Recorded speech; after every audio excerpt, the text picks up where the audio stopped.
George Parks. Yeah, if you want to express instantaneously your thoughts, you can go like this. If you really like it, if you don't like it, you can go like this. We'd appreciate that decorum and respect. George, the floor is yours. Good evening, Mayor Light and members of the City Council, city staff, the residents in the council chambers, and the residents watching on TV. Paige Kalutovich is, I hope I'm announcing it correctly, is my council person representing me in District 3.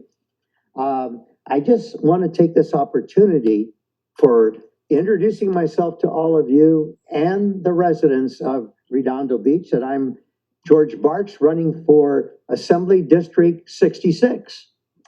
And I believe we need better representation in District 66. And I have my flyers that I will give to the city clerk for all of you. And this is the analysis that we did, and you'll see why I believe we need to make changes in Sacramento. And I will work very hard to create more of a balance in Sacramento and to address the political divide that we have, not only in Sacramento, but nationally. And my opponent, Al Marisucci, is a 10-year assembly member, and we disagree on some of these issues. For example, on AB 270, he voted to spend taxpayer money for political campaigns. I don't agree with that. He also has voted on ACA 1 and AB 2813 to weaken Proposition 13.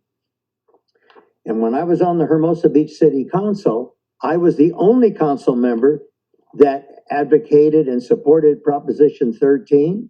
And this is why, even though in this district, taxes are still too high, but if we didn't have Proposition 13, they'd be a lot higher, okay? And just look at what the supermajority has done during the closing session. A lot of these schemes, Senate Bill 94, a radical bill to overturn the life sentences for dangerous criminals and let California's most violent killers out of prison. Assembly Bill 1840, giving illegal immigrants access to taxpayer-funded down payments for homes. And it goes on and on. And also, I'm a strong supporter of the Beach Cities Health District. My kids were born there. I have lived in the South Bay all my life, born and raised in Hermosa and Redondo currently. And please make the floor area ratio the same for the city and the Beach Cities Health District. Your time's up, sir. Okay, thank you so much. Okay, Joan Irvine and then Laura Duke. Councilor. Motion received and file. Second. All for? Aye. Thank you. Mayor, City Council.